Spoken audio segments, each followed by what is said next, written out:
दोस्तों, हमारे किसान भाइयों ने जी तोड़ मेहनत करके सरसों की बुवाई की थी, लेकिन बेमौसमी बारिश ने उस सरसों की फसल को पूरी तरह नष्ट कर दिया है। क्योंकि ये जो बारिश हुई है वो बहुत दूर दूर तक हुई है, और जो सरसों की फसल की बुवाई रह गई है, जो हमारे किसान भाइयों को करनी थी या करनी है, वो अब लेट हो गई है। अब ऐसा क्या करें, जो हमारे सरसों की बुवाई रह गई है उसे किस प्रकार बोएं ताकि हमें पूरी पैदावार मिल सके, और जो सरसों की फसल बच चुकी है उससे हमें अपने सरसों की बम्पर पैदावार मिल सके। तो दोस्तों, आज आपको ऐसे 5 उपाय बताएंगे। यदि आपने ये उपाय कर लिए तो आपके सरसों की आपको बम्पर पैदावार मिलेगी, अर्थात ज़्यादा पैदावार मिलेगी।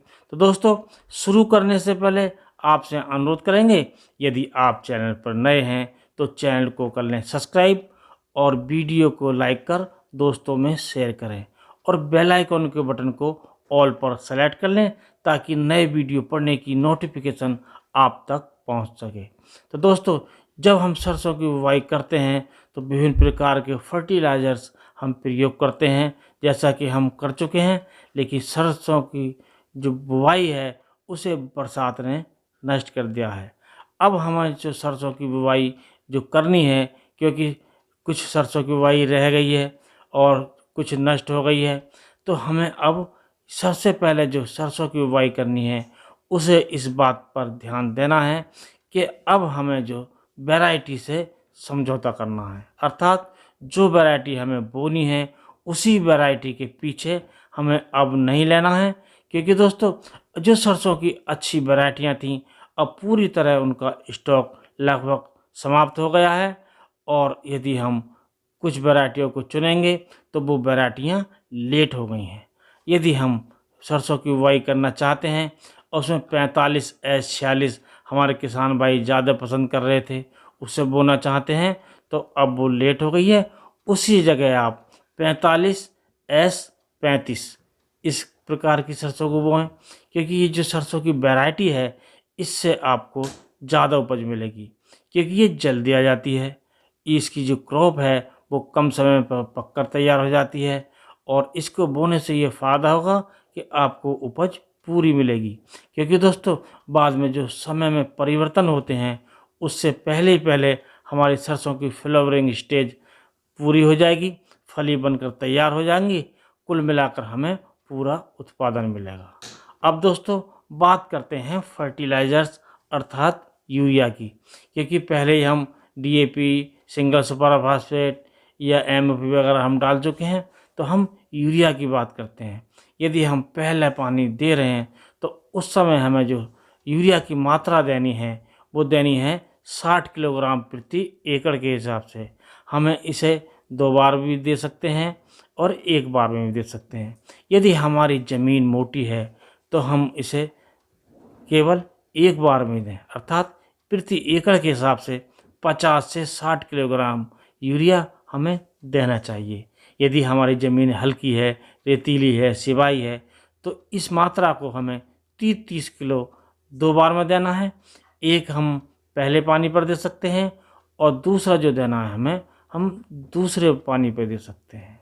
अब दोस्तों, बात करते हैं तीसरे कार्य में हमें सल्फर WDG 80% का प्रयोग करना है। इससे हमें समय पर पूरा लाभ मिलेगा। अब दोस्तों, हमें चौथा जो कार्य करना है, ये कार्य बहुत ज़रूरी करना है।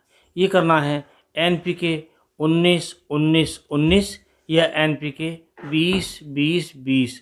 इसका 1 किलोग्राम प्रति एकड़ के हिसाब से 150 लीटर पानी में घोलकर स्प्रे करना है।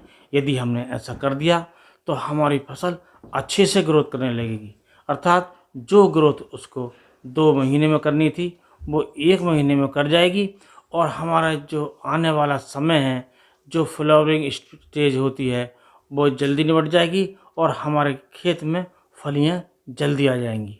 इसका कुल मिलाकर हमें फ़ायदा मिलेगा कि हमें ज़्यादा अच्छा उत्पादन मिलेगा। क्योंकि दोस्तों, बाद में जब समय परिवर्तन होता है, मौसम प्रतिकूल होता है, तो उसमें विभिन्न प्रकार के फफूंदी जनित रोग आते हैं। उससे पहले ही हमारी फलियां निबट जाएंगी। कुल मिलाकर हमें ज़्यादा उत्पादन मिलेगा। और दोस्तों, सबसे बाद में जो हमें कार्य करना है वो करना है 5वां कार्य। ये उस समय करना है जब हमारी फ्लावरिंग स्टेज चल रही होती है और उस समय बादल बदली की उम्मीद रहती है, मौसम बदलता है, तो उस समय विभिन्न प्रकार के जो रस चूसक कीट होते हैं, जैसे चैपा है, माहू है, इस प्रकार के कीट लगते हैं। तो उससे बचाव के लिए इमिडाक्लोप्रिड 17.8 SL 1 ml प्रति लीटर पानी में घोलकर स्प्रे करना है। अर्थात 150 ml इमिडाक्लोप्रिड लेकर 150 लीटर पानी में घोलकर एकसार अपनी फसल पर स्प्रे करना है। और दोस्तों, इसके साथ हम एक कार्य और कर सकते हैं। यदि हम उस समय देखते हैं कि मौसम में नमी ज़्यादा है, बादल बदली है, तो उसमें कोई अच्छा फंजीसाइड मिलाकर इसका स्प्रे कर सकते हैं।